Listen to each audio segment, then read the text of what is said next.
Fantastic. We've got our players checking in and saying hi. Thanks, Ed, for keeping the commentary going there while I got us set up. But I think we are. We've got the match up here. The players are about to start it. We have our commentators lined up, and we have people congratulating each other on top four already. Already love the wonderful tech stable and good sportsman start this is off to. Credit to Kionerst and Jack for that. So you all, if you've joined us before, you've seen these decks, not against each other. If you're just joining us, welcome to the Call of Discovery stream as we cover Utau Vapors versus Autocannons, Jack Wayland versus Kionerst in this adaptive match. It's a best of three where they play their own decks first, swap decks, and then if they have both won one match, then they go to a third match where they bid chains to play the deck that's won two games. And Zach, we've got a couple of fascinating decks here. We've got Kionerst is bringing the power with a super powerful Saurian deck with a lot of kind of Logos drawing power. Some of those kind of key cards there, like Candle Unit in there as well, and then Untamed just to smooth things along. Whereas Jack is coming with a completely zany, crazy deck. A double Martian Generosity, but no key abduction, so not making things doubly as complicated for the opponent on the second match of the three. And so Age of Ascension, but an 80-something SAS Age of Ascension deck, which is more powerful than I think any Age of Ascension deck I've ever laid eyes on.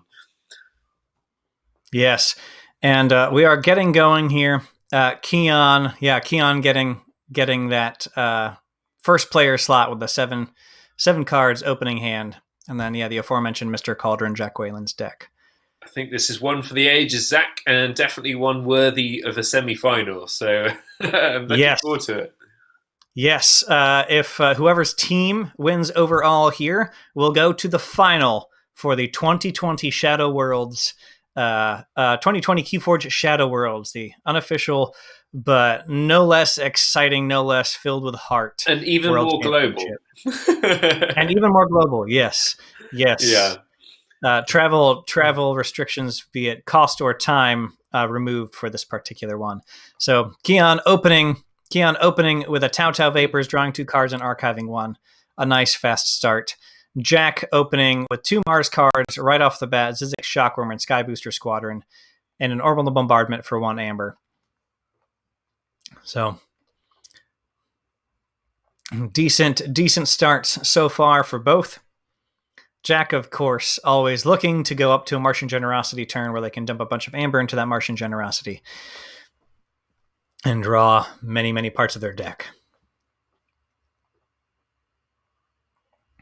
And I think Kionerst is really looking here to get board control. And we've seen with Jack's deck, Jack struggles maybe to take things off board. Not that many options for sort of wide board wipes. So yeah. And one thing, Zach, I don't think we've spoken about much with Kionerst's deck in the previous matches was the strong use of a Fangtooth Cavern. This, I think, is a card that's very well suited to adaptive because it's difficult to pilot. So if you know your deck well and you know how to use it well, and you've got lots of big Saurian creatures, then it can be a really, really interesting card. And certainly Kionerst used that to good effect in the first matches we covered. Yeah, agreed. It did a few turns worth of work. I don't think it came out very early, but now we've got it out turn 2 or turn 3 in the first few here. So very interesting. So Jack responding with a lights out sack of coins, and Yahtzee Gang and Gamgee getting 4 cards out, which is great. Getting a few Amber off of that and really just building a board, burning those action cards for Amber. And Sack of Coins being a card that we've seen Jack really value as one of the key tools in this deck to sort of get it running. And it's very likely to be a card that we'll see again with so much Martian Generosity going on. This is a deck that Jack will be looking to loop. Mm-hmm. Jack's first game of the last match, which we had the privilege of commentating, got to check for his third key within just a handful of turns. Unfortunately, did not hold on to the victory. For more on that, watch our YouTube channel. We'll definitely be putting that up. What a match. So, What a match that was. yes, Wow. it was truly fascinating. So, yeah, building a little bit of a shadows board there. They churned through 4 shadows cards. Always good to get more cards out of hand to draw more. And I think we're seeing now the players are really thinking we're in a semi-final, and they're taking the time to make the right moves. They're not wanting to be too rash and make the wrong decisions. Yes, I'm sure Jack may be reconsidering maybe some of the moves they played against Demott, where they lost the first match. But fortunately, this is a team event. In the spirit of a team event, his teammates, they carried the team here. And we saw that Jack is, if Jack is here, Jack is a good player. So Jack certainly considering their moves as they move forward here. Yes, and for anyone on the chat that didn't join us for the last match, Jack double Martian Generosity in the first game, and then Demott against Jack with Jack's deck chose not to play Martian Generosity once, but to discard it, and did that for the victory, which was a really, really, really fascinating means of playing the deck, and I think it had Zach and I in absolute puzzlement at certain times. So it was a really fascinating line of play. This is true. So Keon having a Saurian turn, always a good idea to have a Saurian turn. Senator Shrix with a ward, and to taunt next to it, a Caliphian Ideal on that Trisarian Legionary. The Fangtooth Cavern killing a Shadows creature. Then Jack responding with Yancey Gang to steal 1, Ronnie to steal 1, getting 1 from Dusk Chronicles, archiving, playing that Miasma, just for the Amber. And up to seven Amber already, just bursting off of just playing mostly Shadows cards to get up to 7 Amber. As Keon is down at 1. Or down at 0 with 1 spendable on the Shrix. Keon into a Logos turn here. Anomaly Exploiter, setting that up for the future.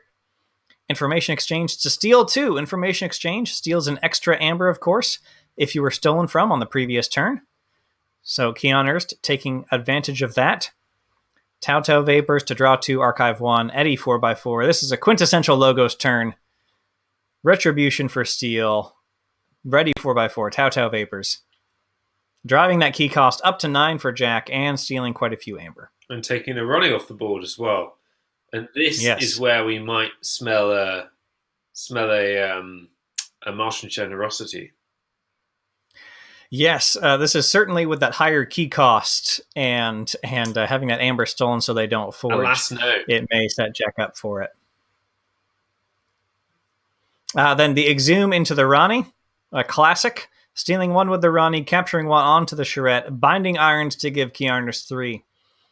A good turn, not quite up at check as that key cost with the archives in 3.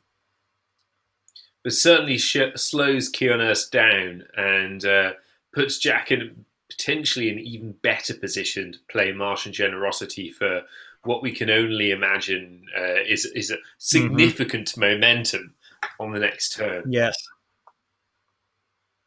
Yes. Yes, agreed. Yeah, Jack's certainly in a good Martian Generosity spot. There's a decent chance Jack hasn't seen either one yet, but we'll see. But having 7 Amber, 9 key cost, yeah, in a good place so far. Yes, indeed.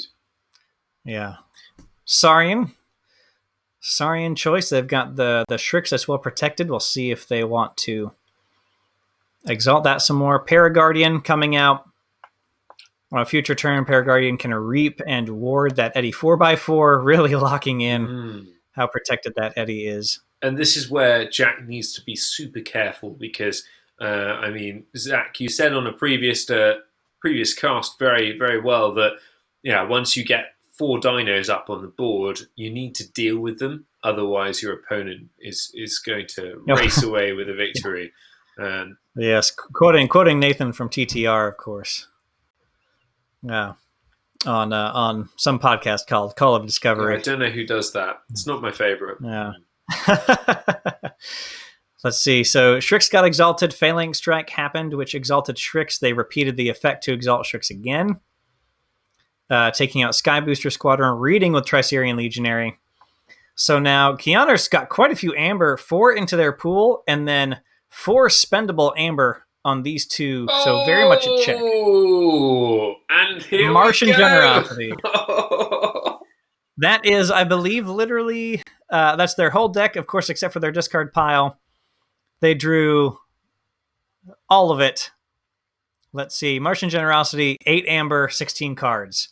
And here's the potential as well for going up again and playing another Martian Generosity in the same turn. We'll see if Jack chooses to do that, but it sure must be a lot of fun at the moment. Yes. And we'll trust Jack with that choice there, of course, taking themselves off of, away from going to check, but check at 9, not an ideal situation. So, and of course, they've drawn the tools to then probably deal with the Shrix and the Eddy. If they can play it all just right, Jack may be able to remove the Eddy, remove the Shrix. They get 12 total damage here. Powerful. Yes, 12 total damage here, which is going to be more than enough to take out the Eddy and the Shrix. Mars needs amber to make, let's see, an enemy capture amber from their own side. If it's on Tricerian, it's still spendable. Carpet Flotsam just for an amber. Still potential for a second Martian Generosity here. And it's happened! Yes, it just happened. Yep. Just happened. There are only 3 cards in their deck they don't have in hand or in play. What are we watching? And again, redrawing the orbital bombardment. Oh my goodness. Taking a lot of time to click very small little cards. As you can see, viewers, these cards are very tiny on our screen, and so Jack is, clicking 8 cards. 8 cards to get them all selected to do damage, wiping the board. Wiping the board. Incredible match. I've never seen anything like it. And now, it's bonkers. So they took Kionerst down from check with all of that amber, took all of that amber. After going down to 0, now they're going to play out all of the Martian cards in their deck in this turn after double Martian Generosity. Yes, Megan. Put them back in Jurassic Park. I want to see how they deal with the Velociraptors now. So Jack playing out his Martian cards here. Making some choices about order and keeping the rest in hand. I wonder. So there's 3 Martian cards in the discard pile. They played 4. That's 7. So they have some in hand they're keeping, and they could have easily redrawn their Martian Generosity, or choosing to keep it again and actually go for a key instead of just recycling the amber over and over and over again. Yes, it's a lot of amber recycled, but if I were Kionerst right now and looking at my opponent's hand, can you even imagine what that would look like in a physical game? Yes, I've had one experience where I had a Age of Ascension sealed Triad. I opened with a Death Witch, and my opponent didn't kill it. I subsequently played all 3 of my deck's Professor Sutterkins, and had my entire hand in my deck by the next turn. So I've done that once. Wow. I've done that once, and it's, unless your deck is especially terrible, which we know this one is not. It's tough. It's tough to overcome a 26 card hand. And we were talking a lot in the last match about different play styles, and with Martian Generosity, you're not getting something that fires every time you play, and I think that's something we saw in the last game. Jack he took it to 2 keys to 0 and then lost the lead. Whereas here, clearly the deck has fired off as intended. Whereas Jack's opponent in the last round, Demat, brought with them a deck that was very, very consistent, that would fire in a very similar way in similar games. And I think we saw that in the way that Jack and Demat piloted the Martian Generosity deck with the mat, so less maybe willing to play that Martian Generosity, which is quite a risky move. You're less visible. There's less visibility of all the variables that you're bringing into the game. So it's really interesting to look at those different play styles here. But definitely this deck here, firing on all cylinders and doing as intended. Yes, indeed. Keon going into Untamed, playing a Mimicry to copy Carpet Flotsam, take out quite a few of Jack's creatures, playing the Tatadlan, playing Feathered Shaman, and passing over to Jack, whose Tixel Beambuckler is taken out by the Fangtooth Cavern. So, interestingly, both players on 4 Amber, both players with just 1 or 2, with between 2 to 3 cards in play, but Jack with 26 cards in hand. I bet you can't believe yourself saying that, Zach. It's Martian Generosity. It's a thing. It's a thing. Going into Shadows, I think the limit on how many he can steal here is how much Keon has. So that Yancy Gang stealing 1, Ronnie Risk Clocks twice stealing 1 apiece, which is still a good move. Stealing 3, playing the Miasma just for the Amber. Archiving a card with Dust Chronicles. Strong. Dust Chronicles allowing you to archive a card if you have more Amber than your opponent, which Jack certainly does. I wonder what Jack will have archived, Zach. What do you think? If he's got that Martian Generosity, if it's not one of those 2 cards in deck, it is certainly that. Now, interesting thing here, he is choosing to burst up. He's at 10 Amber with a key cost of 6. Keon does have Interdimensional Graft. So Jack is certainly risking that. If Keon has it. Yes. If Keon has it, that would at most maybe pull them even. There's a Cutthroat Research to steal 2. It would at most pull them even, and I'm assuming because he led with the Cutthroat Research that he does not have that in hand. An Information Exchange to steal another 2. And then Dasania to discard both cards in the archive and gain Amber from it, which was Martian Generosity and Vizima Think Drone. So both of the Martian Generosities are now out of play for the moment, or at least until Jack runs out his hand and maybe runs out of momentum there as well. Yes, in the discard pile, is where they both are. Kionerst on check, not able to pull Jack off of check, but key costs being equal, they are pretty much on par. Great move by Kionerst there to start to bring it even. I think a deck with Dasania was a great choice for this tournament. Often a card people wish they had in their decks, but people don't tend to run it. Agreed. So Jack picking Dis. Will probably play close to all of his Dis cards here, as we're not seeing literally any in the discard pile. Exhuming that Ronnie Risk Clocks, as all great Keyforgers do at one time or another in their lives. Indeed, and the Schuler at the right time as well.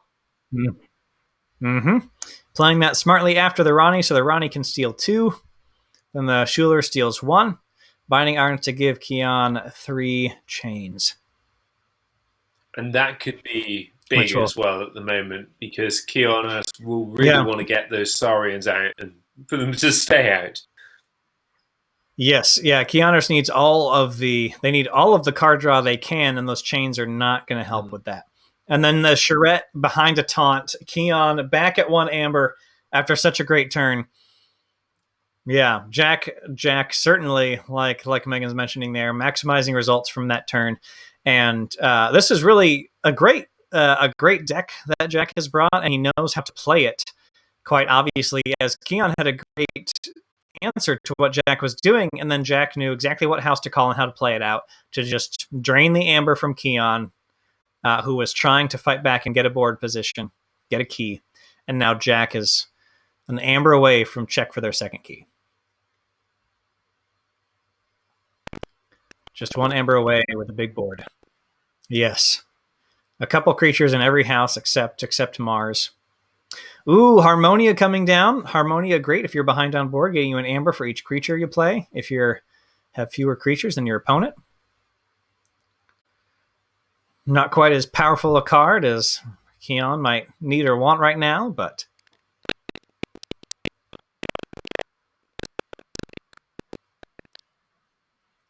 yes, able to build the board and get that amber for it, even if they don't get to check.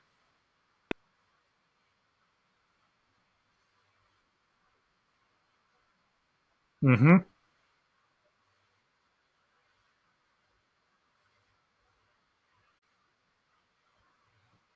Yes. Yes, definitely. Definitely. I imagine that Streak will be the next to go. Oh, and we lost Ed again. All right, Ed will refresh here. We'll see if we can get him back in. That was not me this time. I did not I did not change things. So let's see here. We've got another Harmony gaining more amber. Oh, I see. Oh yes, Nature's Call. Nature's Call into Harmonia again. So getting up to that 8 amber. Keys cost 6. So Ed is refreshing and should be loading back in just a moment here. Thank you for the notes, chat. We appreciate it. So back over to Jack. We assume we'll go to check for key number 2 here. Picking shadows for their house this turn.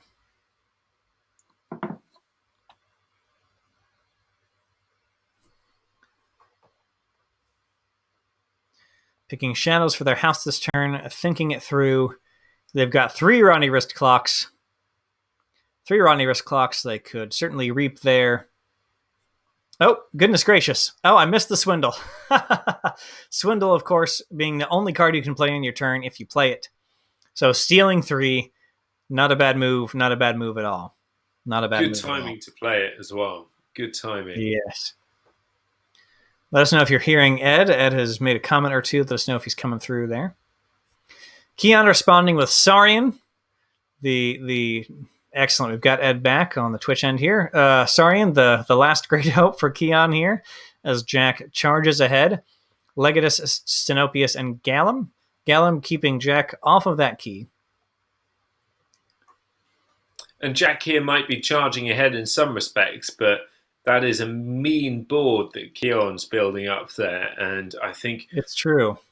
And options in all 3 houses, 3-3-3. You know that's a minimum of a good amount of utility there in every house. So no matter what Keon's got in hand, they'll be able to make use of it. It's true. So hi there to St. Velton in the chat. Thanks for joining us. And Rick, veteran of many, many episodes of Help from Future Self, another amazing KeyForge podcast. That there is no feud with. No feud. Absolutely none. Of course. It says that suspiciously. Every time another podcast gets mentioned, he just says, no feud. Right. Hey, Rick. Call of Discovery, the most contentious KeyForge podcast. Said no one ever. We never say anything contentious, though. We're too nice to everyone. Yeah. This is why we've got to get some feuds on. Whether they're real or not. Stir up a little drama for everybody in quarantine. Exactly. So, Jack choosing Dis, Schuler fighting Raider Galeem to get rid of that key cost increaser, banishing Legatus Raptor to the dark archives of Keon. Dark archives on Keon. Rick of Help from Future Self in the chat here. He is an untamed aficionado. So Rick, let us know if you have any untamed insights in this particular match that Keon has running untamed here. Indeed. So Charette fighting Harmonia. The Wild Wormhole, who we actually don't like, has just showed up in the chat. So chat, if you would fight them. No, I'm kidding. No, We've gone from feud to actively. I've had enough. People. I've had an IRL conversation with a Wild Wormhole former host and some Discord chat with D House. So think we're good there. They are. I say that because I trust them to be able to have lots of fun with a fake feud. Indeed. No, Zach. Yeah. The feud is real. Let's see. Jack continuing his disc turn here, exhuming or running wrist clocks as we all do from time to time, and playing out a Tesmol. Love that Tesmol to throw the opponent around, maybe lock them out of a house that they need to be safe here. And we should note that Jack is up to 11 amber. And there's the interdimensional graft. We were afraid of that the whole time. Keon has been keeping Jack off of that second key for several turns, and now they've got an interdimensional graft when Jack went huge. So Keon is going to get, I'm assuming, a lot of amber. I don't think there's anything Keon would do to increase key cost there. Ronnie wrist clocks. One of the members of KIP had the honor of hanging out in person. He likes to sing Ronnie wrist clocks. Sometimes it's a little song, mostly to annoy people who are playing Ronnie wrist clocks. But candle unit reaping, and yeah, so Keon is going to get that 5 amber from interdimensional graft, reaping up to probably at least 7, maybe 8. Hapsis to be determined what they'll do with Hapsis here. Hapsis is usually worth fighting with if you've got a good target. Maybe that charrette. And I think it's really, really interesting here that Jack has chosen twice to go up to a very, very high number indeed. And yes, I mean, you really run the risk there when your opponent's got interdimensional graft or too much to protect, that they're going to have it in hand there. But potentially for Jack, he's calculated, he knows his deck inside and out, and he's calculated that this is what he needs to do to give himself the best possible chances of winning, and sort of put his opponent under pressure with both of those martial generosities normally to draw from. So yeah, it's an interesting call, but we certainly don't know that deck as well as Jack. Sure. So Jack forging that key, giving the 5 amber to Kionerst. So the good thing for Jack is at 2 keys. So Kionerst needs at least 2 or 3 extra turns where they keep stalling Jack, to actually make use of all that amber. They need 5 additional amber, and they need 3 full turns to actually get forging. So Jack thinking here, Kionerst is certainly threatening a good position. They are technically, if you just count a key as 6 amber, Kionerst is amber ahead with 3 captured on charrette. But, that forge step, unless you have a key cheat, you have to wait for it. So, very interesting. Ninja, Pekadina Ninja, I'll call you Ninja for short. What's with the color palette is this platform, KIPtournaments.com. They give you random foil cards where it just kind of does that shimmer across the cards, and it kind of picks those at random for you. You can also win the option in their tournaments to do more cards. So yeah, it's nice. So Jack going shadows, lights out, bouncing, candle unit and Hapsis, reaping with the Ronnie wrist clocks. Yes, that's why they're changing colors. And isn't it cool? I think it's cool. Mm-hmm. Particularly there was one on a candle unit earlier, and it made it look like the candle unit was kind of shimmering bright. Yes, the candle itself. So 2 Gamgees come out, which have reap. If your opponent has more amber than you, steal 1. That is a likely situation currently, that Kionerst would continue to have more amber than Jack for the moment. So these Gamgees, a big threat. If Jack is not planning on going shadows, they could also be a bit of a red herring.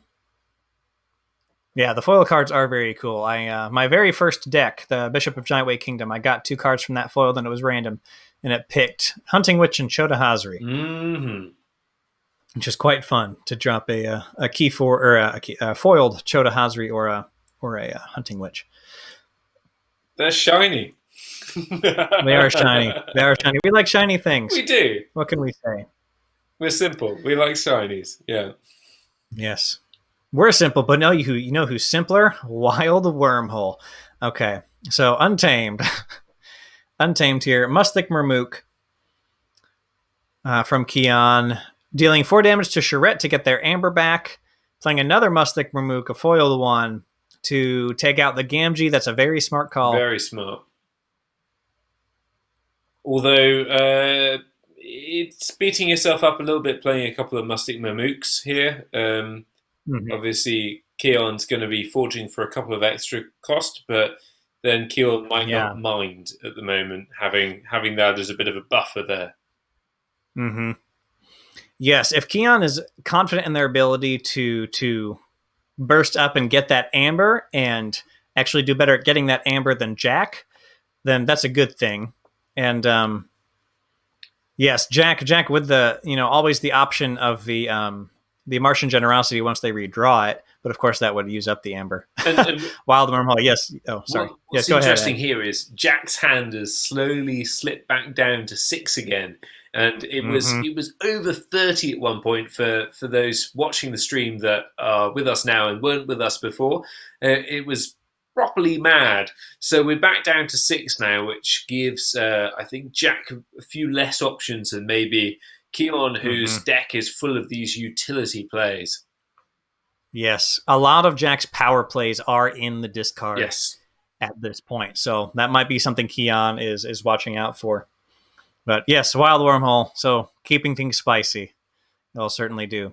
And Ninja, the foils to be a real thing someday. There were rumors, just rumors. People honestly probably just made this up because it would be super cool that you could pay shards, or maybe real monies, who knows, that would be fine, where you mail in your unique deck and they send it back to you with, a few random cards foiled, right? Like you send it in and then they do an in-house printing, or that sort of thing. That would be quite cool. I think there are possibilities they haven't explored yet, but they have certainly thought about over at FFG. So one day, starting these dangerous rumors, Zach, could get us in a lot of trouble.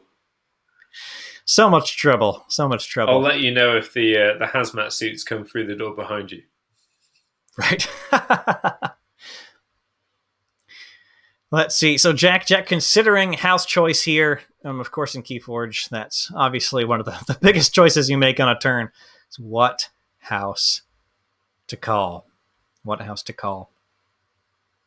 So, Wild Wormhole, are you streaming right now, or are you just spectating? In this game? I know Wild Wormhole also made it to top 16. So, chat, throw some congratulations that way. Amazing. I know they just made it to top 16, didn't go further, but still, that's more than I would have done. That's amazing. Top 16 for Shadow Worlds. That's rough. Kudos. You got to do a lot of work to get there. Kudos. A lot of work to get there. And you guys are up there joining the increasing number of content creators, also doing exceptionally well in tournaments. So putting a bit of pressure on Zach and I there to do a little bit better in some tournaments when normal life resumes, or whatever normal life will look like. So we have Jack. Jack chose his turn here, played it out pretty efficiently, reaping with Schuler, playing with Yerk to get rid of a Sky Booster Squadron from their own hand, dropping out a Tesmal and a Dust Imp. So just setting up a bit more of a disboard there. The Tesmal, of course, being actually quite a serious threat in late game. As you can lock your opponent out of the house that they would be able to use to stop. Indeed, it becomes a witch. Yes. However, we do have the Fangtooth Cavern out, and the Tesmal is a target there. So the Tesmal is a target there. Keon forging that blue key. D House. I assume that's D House on the Wild Wormhole. Handle there, holding his 6-month-old. Love it. She'll be on the mics before we know it. Yes, indeed. She'll be winning matches against us before we know it. Against Call of Discovery, at least. Oh. The feud's still real. But we'll just keep upping the quality. We'll just keep upping the quality of our podcasting, commentating, and my local organizing once we're safe enough to go back in some sort of controlled environment there. And completely a KeyForge World Champion 2038. Yes, yes. Love it. And Rick, completely agree. Fangtooth Cavern has done so much work, unseen work, I think, here, because it's not one of those flashy cards with a strong effect like in Furnace. It's maybe not one that we think about as being up there in that category, but I think it certainly is because of that unflashy work that it does over a long period of time. Mm-hmm. It's true. And I've got to note that Jack, with that huge hand that they got early and then playing it out, strong board position, Keon has fought back and they are nearly neck and neck at this point, both with key cost 8. And that Fangtooth just going to be hitting Jack's characters for a while unless something changes, and just totally reaps out with their Untamed, doesn't even play any cards from hand. Oh, played 1 Harmonia. And then check for their final key at 8. So Jack is going to have to do something to either raise key cost or steal an Amber. Jack has all 3 Ronnies out on field. Mm-hmm. And remember, this is to get their team a win out of 2 needed to go to the finals for Shadow Worlds 2020, the unofficial KeyForge World Championships. Sorry, Zach, what was that next round again? Okay, the finals. Just so that we were all aware of the absolute magnitude of the next round. Wow. Okay. Yeah. So yes, for everyone reading or watching, this is a semi-final match of the KeyForge Shadow Worlds. An incredible feat for the players that are still in it. Yes. And credit to, Jack played very well, but Jack lost their previous round against Demott, but then their teammates both won. And so that's what a team is for, right? Carrying you when maybe you take an L or two. So it's very exciting to see Jack up here in the semifinals, performing very much at that level. Keon is trying to close the distance here. Jack considering the next move. They have flipped their discard pile at this point. So they have gone shadows. And that's GG. They were looking for the answer off of Dusk Chronicles, but that is GG. Only our first match, or only the first game. So we will go, and these players will swap decks. Keon coming from behind to take down Mr. Cauldron. Great work there by Keon.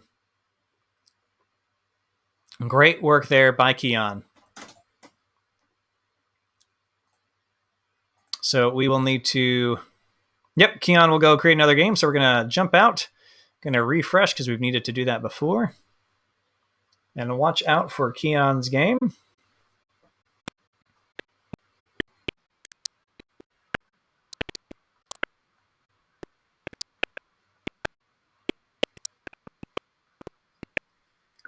Yes. Completely different.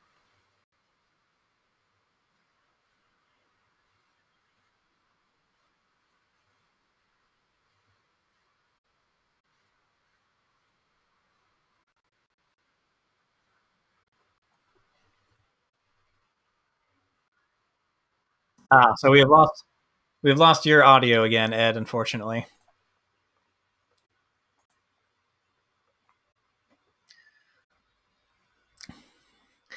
All right, Ed is refreshing again, so we are going to, yes, yeah, it kind of labels his name there above, just for anybody who doesn't know. Ed and I get a little extra reference there, a little extra personalization. Oh, Brit's audio scuffed. Yes, yes. Welcome, Niall. Bearded Archer, please return the table to its upright position.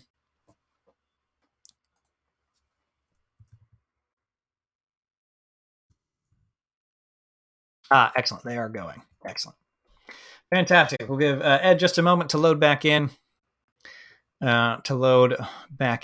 Here. Main phase. So this is adaptive decks. Jack now playing second drum and spinax. Blah blah blah blah blah blah blah blah blah. And Keon playing Mr. Cauldron. Like Ed mentioned earlier, it was a really great note that previously when we saw this deck played by somebody who didn't bring it, they played it very differently than Jack did. Managed to pull out a win with it, sweeping that particular matchup. Yeah, and I think we were also remarking about how difficult that Martian Generosity is to pilot, because most people haven't had experience playing it. But I don't know if the chat caught it when we were speaking about that or not. Mm-hmm.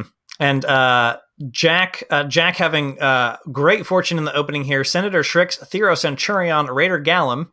Raider Gallum maybe not quite useful as much right now, but great to have them all out on the board. Jack choosing to exalt that Senator Shrix, placing an amber from the common pool onto Senator Shrix on play, which he can now spend when he's able to forge a key later. Keon opening with a Dust Imp. And that's a very, very strong start from Jack there. I mean, as we've been remarking the whole way along, 4 dinos out, and Jack's deck there that Keon's piloting at the moment doesn't have a lot of board wipes, which means that those dinos could be more sticky than they maybe appear at first time.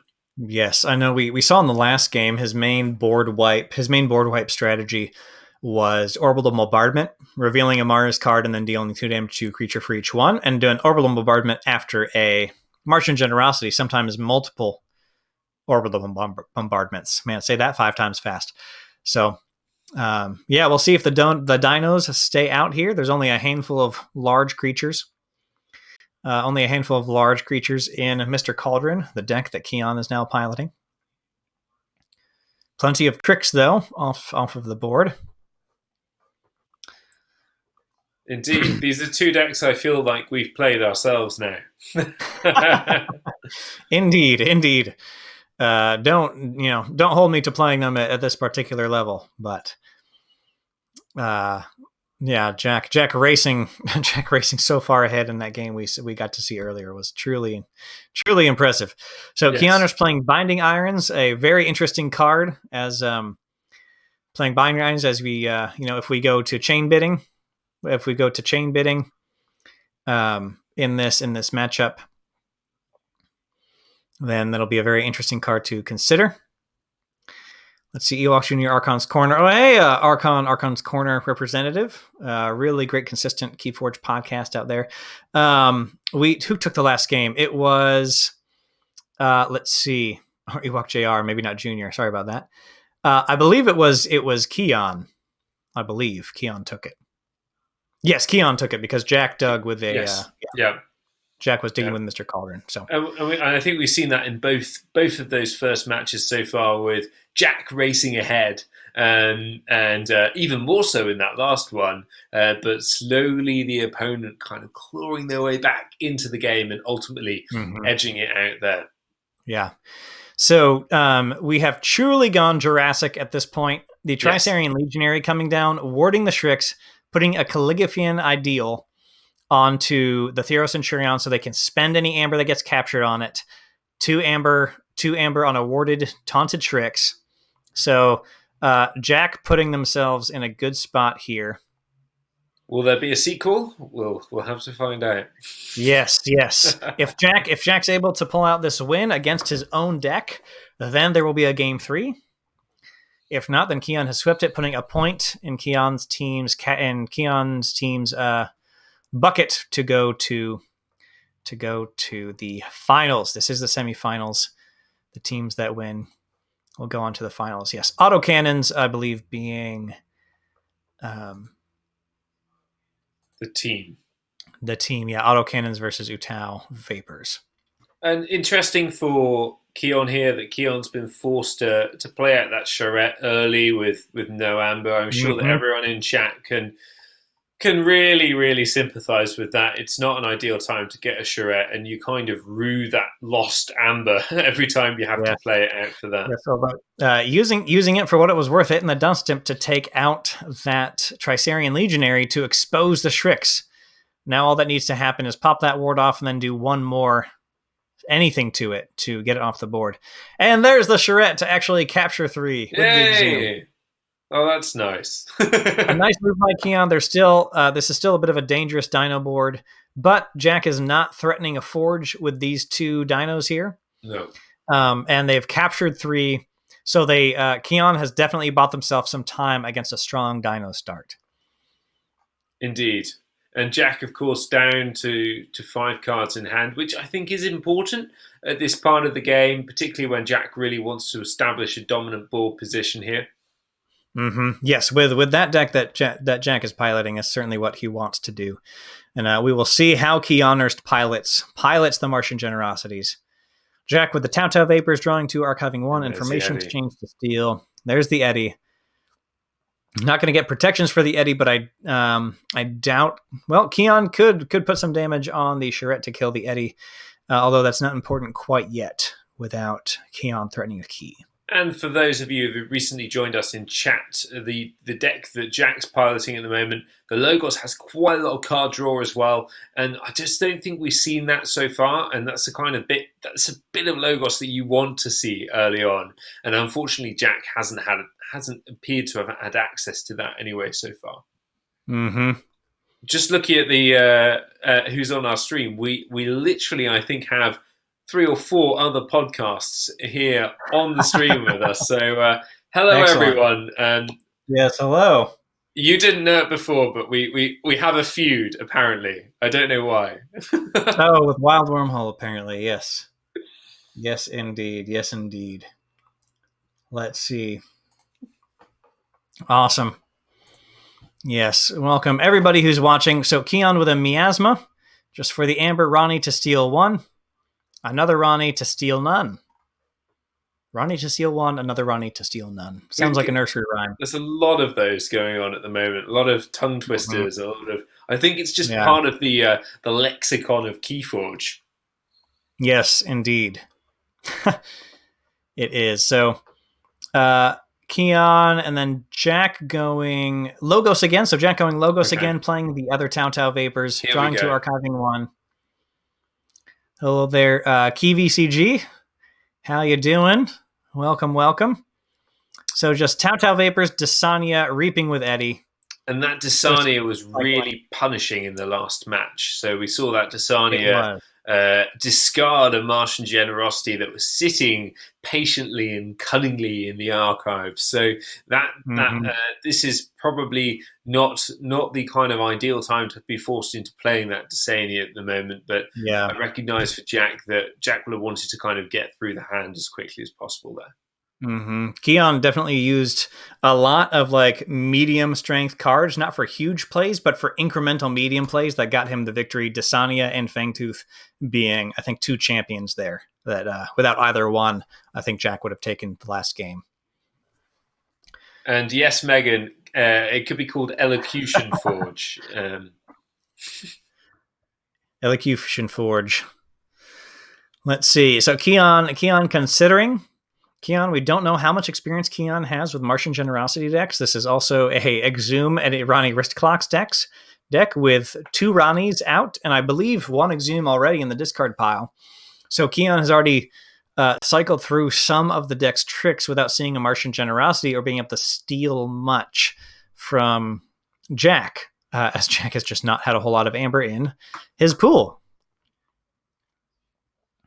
No, so Jack's really struggled to kind of get the Amber off the starting line. Keon going Mars, playing Orbital Bombardment. We'll get a preview of their turn here, showing Shockworm, Sky Booster, and Mind Warper, dealing some points of damage, taking out the Shrix. Taking that Amber, not seeing a Martian Generosity, not going to check, just going to 8. Going to 8-0, an Archives pickup from Jack, who confidently goes into Saurian. Jack has had this plan. Jack has had this plan in it. From the get-go, from turn number 1, playing Saurian out and really, really basing all these decisions off that engine. Yeah. Well, thanks for the compliment there, JR. Yes, the KeyForge content creators are always somewhat, a people we want to be working with and lifting up, because rising tide floats all boats this way, especially while our hobby is, a little bit slower. Fledgling. It's still fledgling, yes. Fledgling and a little bit slower in the middle of the worldwide situation for public health. So indeed. Yeah. Thank you very much. And for those of yeah. you, yes, do check out Archon's Corner. Lots of great content as well there. Mm-hmm. So just more dinos. Nothing too complicated. Playing Legatus, using Tricerian Legionary, or playing Tricerian Legionary, Phalanx Strike, 7 damage to Charette, exalting Theros Centurion to repeat the effect. Theros Centurion with a ward and the Caligaphene Ideal, allowing any amber on it to be spent. So a great choice there. Mm-hmm. A great choice there. Really getting a really good dino board out here. Centurion Stenopius, getting +3 power for each amber. Reaping with Raider Galeem. Don't know if we'll see the Exalt there. I don't think we will. Excellent, and we don't. There's a trade-off here, Zach, though. So I think Jack has traded the archives that really would have been keeping Keon here under pressure and without forging that first key, has sacrificed that to enable that Saurian board. And time will tell.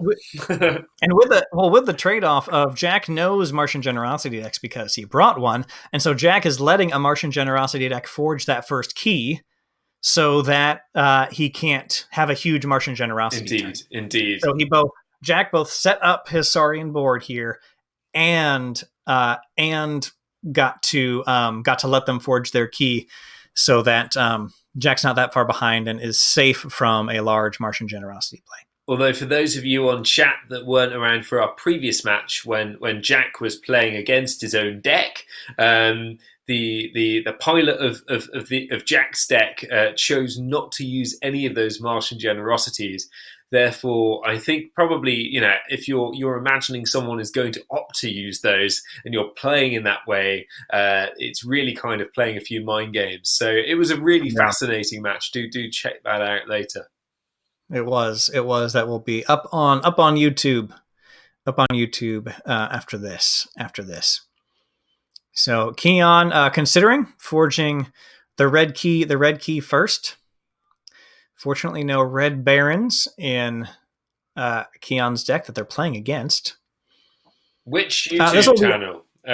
So the Call of Discovery YouTube channel. It is only a few weeks old and serves just to host our YouTube records of commentating. So type in Call of Discovery KeyForge and you'll find it. I'm sure we can also post a link for everybody if they like. Our podcast is our kind of core hub of content at the moment. So if you haven't come across that, we humbly invite you, if you're interested in hearing more kind of perspectives about KeyForge from across the community, to do so. Yes, indeed. We have a lovely structure where we interview a person about a topic, a KeyForge person, and then talk about a deck that's unique to them. It's quite a fun format. Kionerst thinking here, Jack giving the no problem. And I think this has been a thinky game. We've certainly seen this for all 3 commenting rounds that we've done, that this second match where the players are playing against their own deck is a lot slower. And I think there's a lesson in here I know for myself that when I'm playing in tournament levels, I can often feel pressured to be playing faster than I would otherwise play, and it probably forces me to make decisions that I wouldn't otherwise make. Sure. No, agreed. We have a judge jumping in as a spectator. I do appreciate that the judges have judge accounts, so they're anonymous. That gives it that nice, clean judge look. That nice, clean judge look. And with the semifinals, I'm sure the judges are just jumping into different matches there. Oh, thank you for the link, Kiwi, to the Call of Discovery YouTube channel. So there will be commentary. There will be commentary on there from us, and maybe other things in the future. The podcast certainly are our main thrust. Yes, we said it, I think, in the past one, that if you give us a follow on Twitch, then we won't inundate you with going live. But when there's a special occasion and we want to get the KeyForge family together, we will let you know about it. Yes, certainly. And our Twitter is good for that too. Yes. Call of Discovery on Twitter. So Kionerst going Mars. after a thoughtful pre-house selection phase here. Sky Booster Squadron, Mind Warper, and there it is. Martian Generosity losing 4, drawing 8. I think that's probably not a bad call, as they had 4 amber, and Jack is close to forging, but they may be able to pull off some tricks, keep Jack off that key, and accelerate themselves towards that second key. So let's see what Keon does here. What Keon does with it. I'm interested to see how many Martian cards they've played so far, because that'll kind of determine how many more they can play. Indeed. So there's 1 Martian Generosity in the discard pile, Orbital Bombardment. So they are likely to have a few creatures, another Orbital Bombardment, maybe another Martian Generosity in hand. Mars needs Amber, which will only really work with damaged enemy creatures, of which there are currently none. And crucially, Keon still hasn't been able to deal with that board that Jack's built from turn 1. So whilst Keon might be ahead in terms of keys at the moment, we've seen this so far to be a deck that does well at the beginning of the game and does less well against some of these board-heavy Worlds Collide decks later on.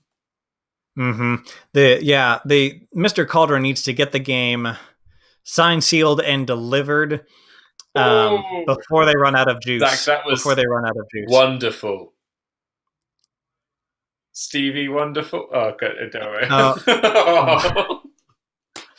Oh, forgive my lack of culture from missing a reference. It's all right. It's just bad humor. So we've got an Orbital Bombardment, like we thought they might draw into, revealing a bunch of Mars cards, which is great.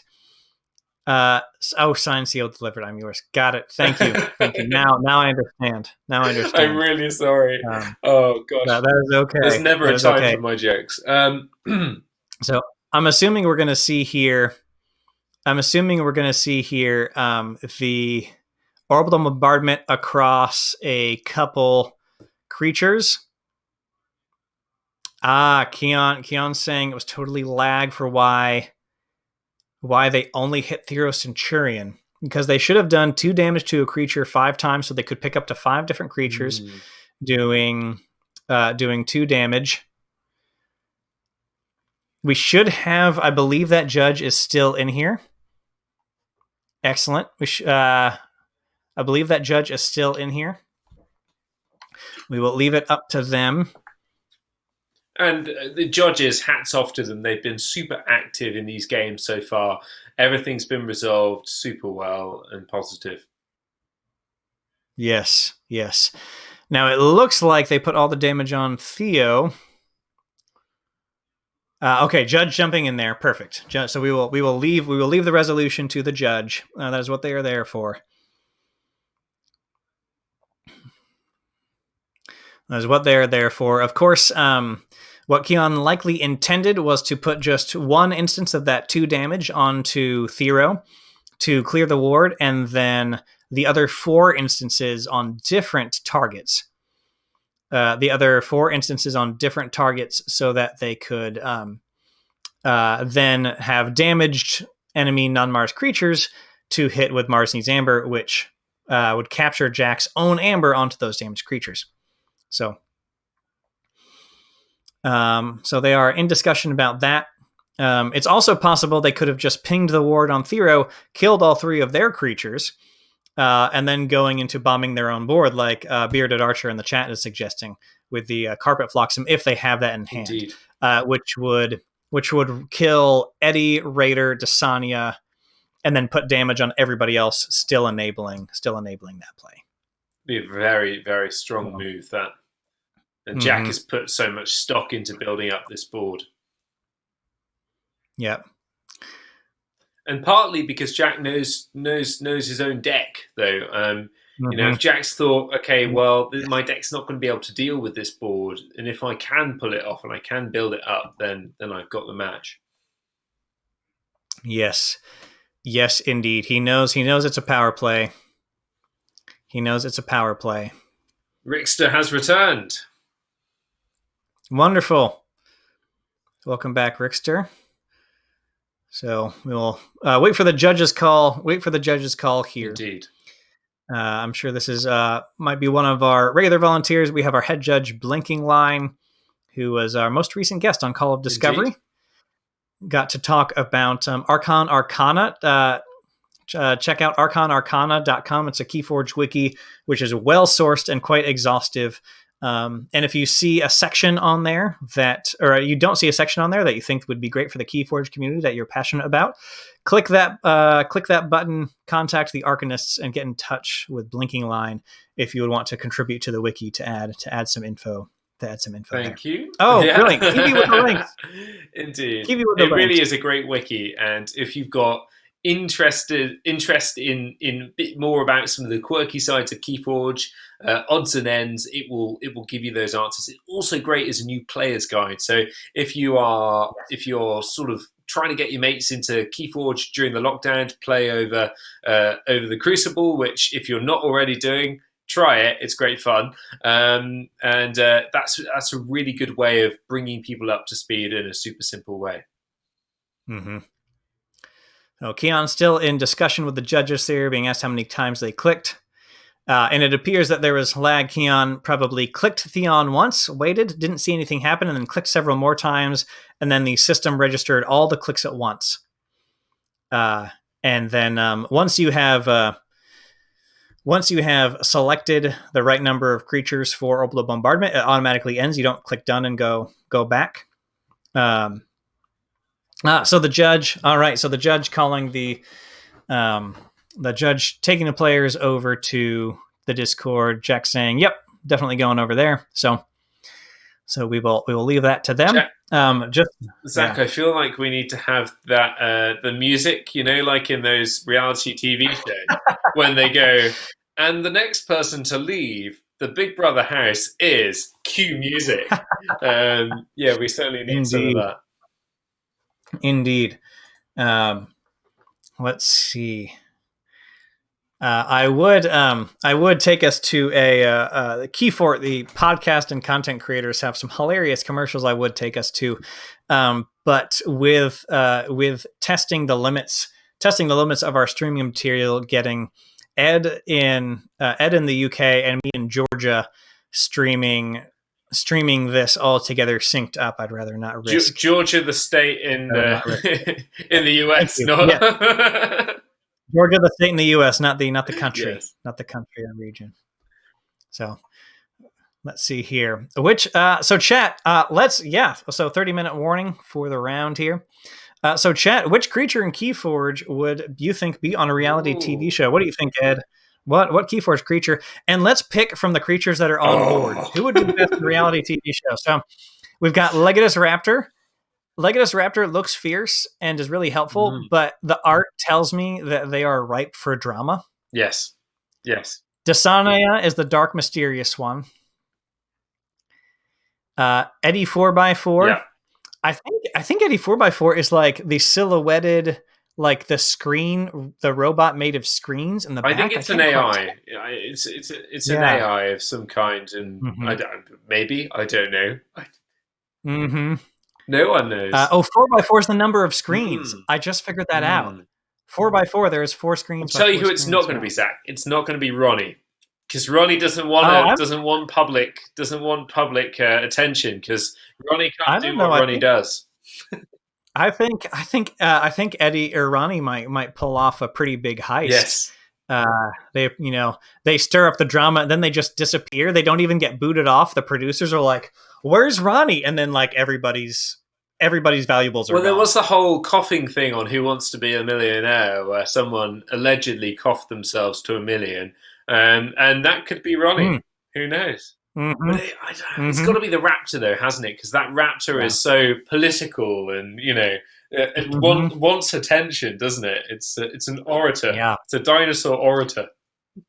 Mm-hmm. And then we've got a couple of jocks over here, because now I've shifted to imagining that the creatures on board are our cast for KeyForge Big Brother. KeyForge Love Island here.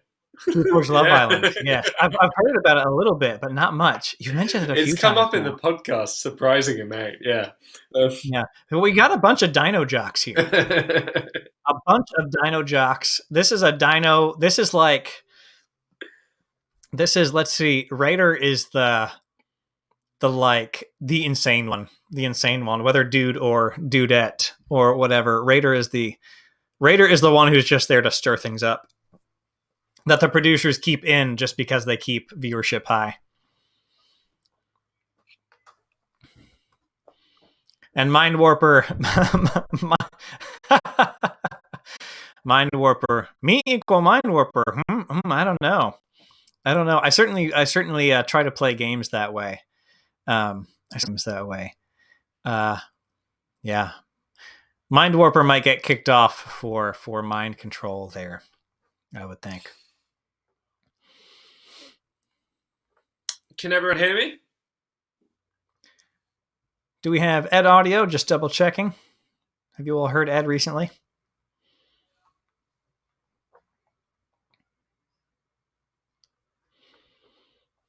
Yep. Wonderful. Oh, wonderful. Brilliant. Thank you, everybody.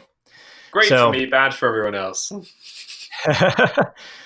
Ronnie certainly. Oh, thank you, Wild Wormhole. Thank you. Ronnie's certainly making a good showing, I think. Okay, so chat.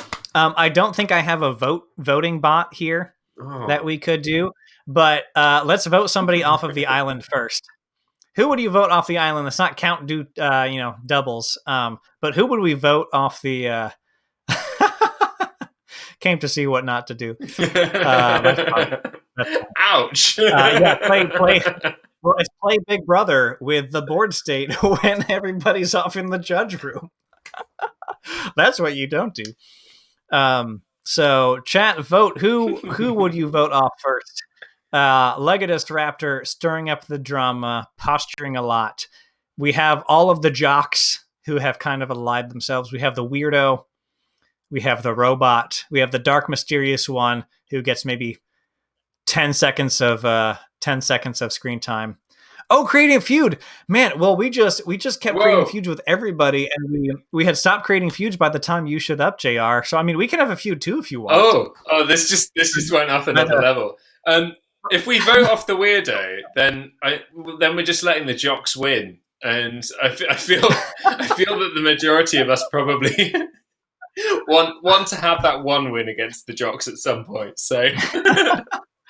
Well, we've still got a couple other weirdos. We've got Dasania, Eddie, and Mind Warper. I feel like we don't have to fall on our sword for Raider here. Ronnie has to go. Can't trust him. Setting up the jocks for maximum fall at the end. I like it.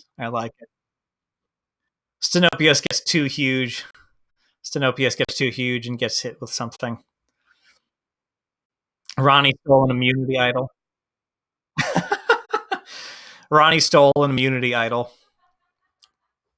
All right.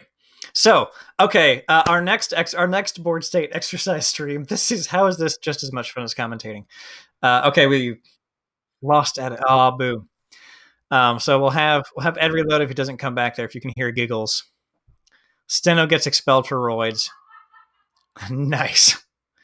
So. Okay, so heist movie. Oceans 1, 2, 3, 4, 5, 6, 7, 8, 9, 10, 11. We have 11! We have 11 creatures! We can lose 11. So, heist movie. What's everybody's role here? Because I know Robbie is probably going to have a couple of skill sets that are good. So who's our Danny Ocean? He's who puts them together, right? I haven't seen the movie, so this is going to go sideways. Yes. Right. So who's our Danny Ocean who pulls everybody together? Yes, I am. Oh, excellent. Eddie's the hacker, definitely. So who's our Danny Ocean? Who pulls everybody together? Is it Tricerian Legionary? Maybe Legadus Raptor? I think it's the Raptor. It's got to be the Raptor. The Raptor's very, me. Oh, yes. You know what I mean? Mm-hmm. So probably Legadus being our Danny Ocean. Eddie's definitely the hacker, sitting in the van. And Ronnie Wristclocks is the one that descends from the ceiling upside down and steals a diamond. Or is that Mission Impossible? They all kind of... I think that's Mission Impossible, yeah. Yeah. Yeah.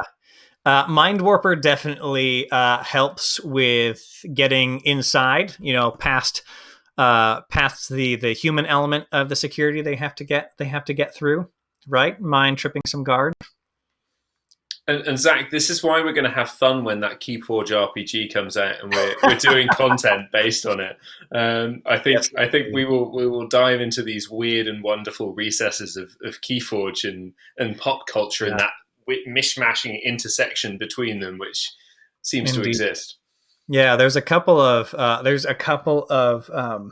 like new places and places that are specified in the RPG book coming out, the role playing game book that talks about like Hub City and a few other places. Mm-hmm. And I know the upcoming book. There's a KeyForge anthology coming out by Aconti Books. I'm not sure how to say it. Aconite, I believe. Thank you. I spent 20 minutes looking at it before I got any idea how to pronounce it. I have to be honest with you.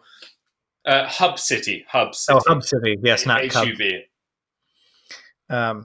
So yeah, there is a so there's a couple new fun places I'll list it out there. I got an advanced reader copy, so I'll have to read that, and eventually we do have possibly on the docket some content from Call of Discovery for that. So, and indeed for the RPG as well, hopefully. Yes. Lots of things on the horizon, but back to our reality TV show. Unless these guys are back playing again, but I don't think they are. I'm seeing a couple people leaving games. Let me check judge calls here. Go ahead and manual mode it. Okay, so it looks like they're coming back in. There's some come back in? All right. So it looks, if Jack is saying, all right, so we are back. Thank you, everybody, for your patience there, and you're participating in all of our TV shows. So Jack saying, go ahead and manual mode it. 4 cards left after the war. So judges have ruled in favor. All right, just saying resolve as they discussed. So the judge has a plan of attack here, just to manage the resolution of this. So Keon, of course, with 1 win in this matchup so far, and I imagine there will be a time extension at the end to accommodate for the time spent over in the judges' booth. Indeed. We're getting all the drama here. Yes, indeed. They've been handling it well. Thank you so much for the judges that came in at the right time. They've been handling this well. So props to them, and props to KIP for getting that all running and then getting the right people into those spots. So that is great. It's 100%. It's been professionally run at, I think, every step of the way, in the same respect that you'd expect Worlds itself physically to be run. So yeah, really good job on the judges there for that. Yes, indeed. So we're figuring out exactly how to adjudicate the effect of that orbital bombardment, and then we will be back to the match.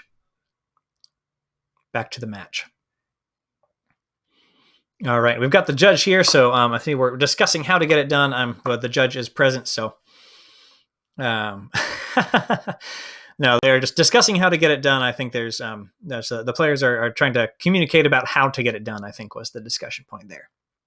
So cool. Excellent. And yes, they had basically 8 damage total to spread around after that. Distribute, yes. So they got rid of the Eddy and the Raider. All right. Brilliant. Awesome. Great work to the judges. Thank you so much for the players for handling that so well. With this being the semifinals, I assume we'll have at least a judge spectating for the rest of the match here, just to help out with any situations like that going forward. Indeed, and it looks like we've got a couple that have been voted out at Big Brother House now on the board state. So, yeah, the weirdo and the hacker. Yes. Yep.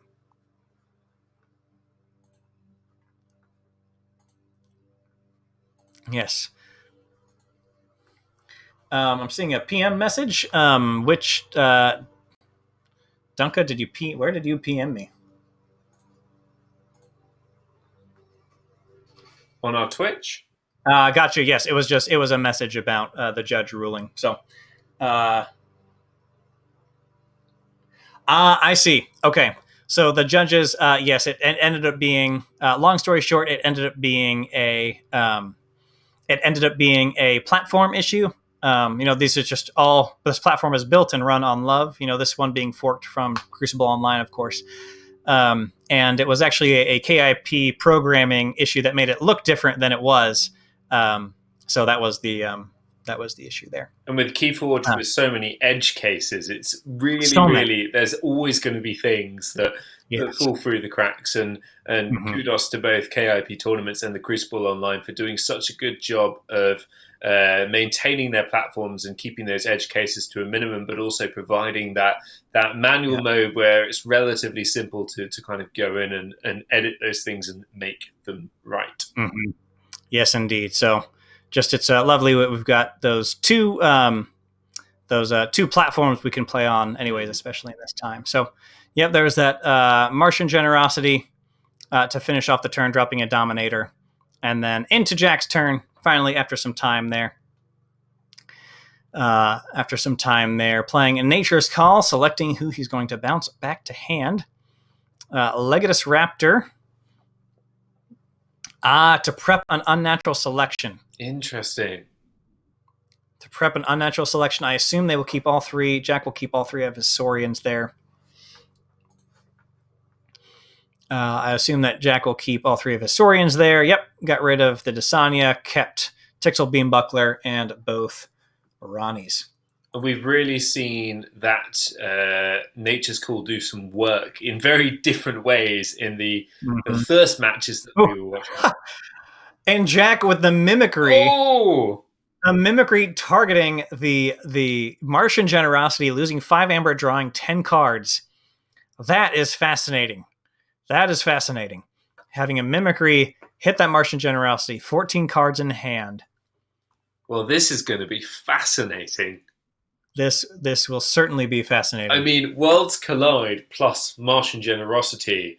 I don't know if anyone has got it as a Maverick. It'd be a Maverick Legacy, but that could do some serious damage with the card set that we've got in the most recent set. So let's see how Jack wields this newfound power.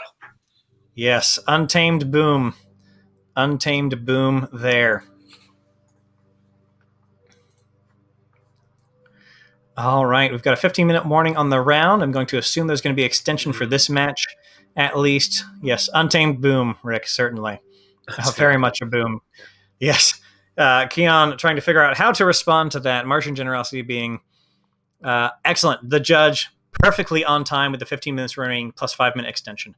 And Rick, Danny, KeyForge's new design lead or developing lead, has said that Untamed is his favorite house, which makes me think that we're probably going to be seeing quite a lot more of Untamed in the coming sets. So and look for that gentle strength increase, because we knew that Logos was Brad Andre's favorite house, and though it wasn't always explosively good in each set, it was usually always the house that made your deck an amazing deck in each set. Indeed. So watch out for some Untamed love coming up in a few sets. Indeed. So we're 1 key to 1 key here. Both have 14 cards in hand. Both have 0 amber. It's like they've kind of sort of redrawn swords for round 2, and it's all about to kick off. It's true. After a few minute break with the judge thing there.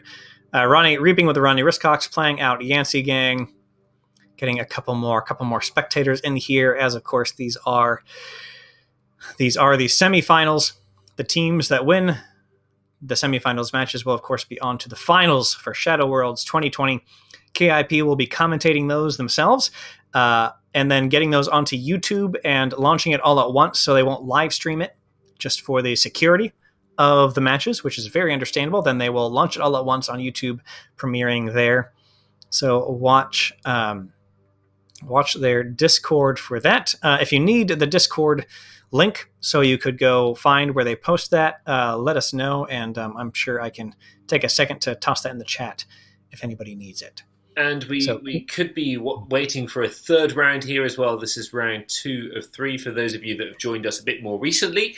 But yes, if Keon wins this with his opponent's deck, then there will be no round 3, and Keon will be through with the victory, or maybe not through, as we've found with previous rounds. This is a team event, so if 2 players in the team, this is of course the adaptive seat, but if 2 players in the team win and Keon loses, then Keon will go through.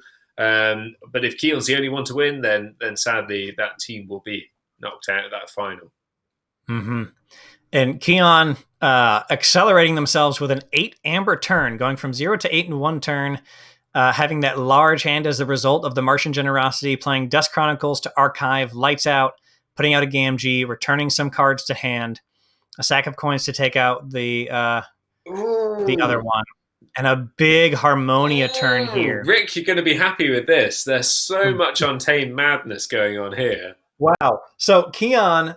So we come back from the judges. They're both at 1 key, 0 amber. Keon bursts up to using the Martian Generosity cards, bursts up to 8. Jack, using the Martian Generosity cards off of Mimicry, bursts up to 8. And now key costs are up at 8. Keon forced to forge at that 8 cost right there. And that is some awesome burst. Crucially and really interestingly here, Jack has essentially taken himself off a key by choosing to play both of those Mamooks. Oh, no, hang on. Yes. Although he got Amber for playing... No. Didn't get Amber for playing the second Mamook because so many cards were played. Mm-hmm. Interesting. Yes. That is interesting. It made sure Keon was going to forge anyway, so it made sure Keon spent an extra Amber. And now, Jack has a 7 creature board for reaping. Yes. So, all Untamed. Not that Jack will forge on the next turn with that 8 key cost, unless Keon for some reason kills off a Marmook, which I don't think they will. Oh, and there is a Ronnie to steal 2, the last Ronnie in the deck. That is going to hurt. Yep. And the third stolen as well. That could be mega. I'm honestly sure Jack was expecting that, because there were just a few cards in hand, 1 in the deck. Jack had to know that last Ronnie was coming. And we have to be clear here that if Keon manages to get up to 6 amber, Keon is then in check, not just for the win of this round, but for the win of this match. Yeah. Oh, yes. Well, up to 8. Yeah, key cost is up to 8. But yes, if Keon can just get 3, they could just go Shadows, steal the anti-gang, and then reap with the Ronnies. And they have forced Jack to have Amber control. And we're back with Jack now, and Jack will be very much considering options here of thinking, do I go with Untamed? I have an unprecedented 7-card Untamed. Wow. But, yes, of course. Yes, and the option is to go with Untamed. Excellent. A question in what I assume is Italian. And then Jack just reaping... Let's see here. So Jack reaping out, declaring check at 10 after having Amber drained last turn by that Ronnie.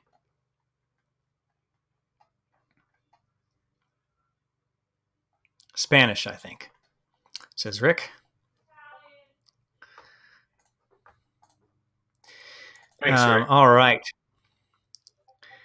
And let's see. So Keon check at exactly 8.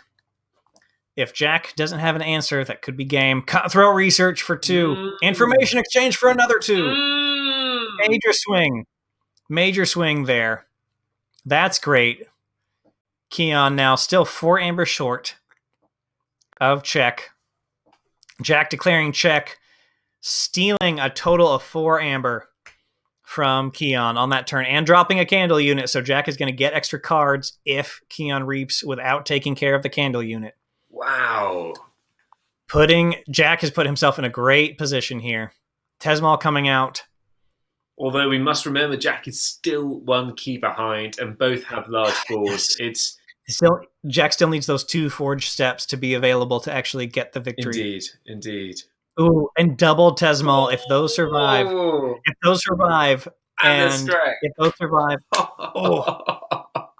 if those survive and Jack still has that 8 key cost, then Keon will simply reap up to 8 and force Jack into the least optimal house. With those 2 Tesmals out, they're protected. They're protected by Gub. So Jack forges at 8. They need... Oh, and Keon didn't get to check. So the Tesmals are still very dangerous. Those could still end the game. If there's a key charge in this deck, I think. Is there a key charge? Yes, there's a key charge in this deck, ladies and gentlemen. This could be it. No key charge, just lots of reaping. Okay. No key charge, just lots of reaping. Really, really puts some pressure on Keon to come up with the solutions. And with all 3 Roddies on board, and with the Schuler out there enough steel? Keon did say GG in the chat earlier, saying Jack has won. They did not have a way. They did not have a way to undo that. So we're going to go to game 3. We're going to go to game 3. Oh, solid game. Yes, we've got maybe 10 to 15 minutes, so it is going to go to tiebreaker. And now we can think about how are these guys going to bid for these decks? Especially with the time going to come at maybe 10 minutes into the game. Yes. Indeed. And Zach, what are the tie-breaking rules here? That is a great question. Let's see. Blinking Line actually posts them every time he calls time. So I am looking. I think that's going to be really, really interesting, and almost adds to the randomness and adds to the chaos of those 2 Martian Generosities, because ultimately it's going to be all comes down to when Jack or whoever's playing that deck gets those. And it is looking like Keon's teammates already lost, so this game does not matter for Keon's team moving on because they already lost. And so he is conceding, giving the victory to Jack. Okay. Wow. He is conceding, giving the victory to Jack.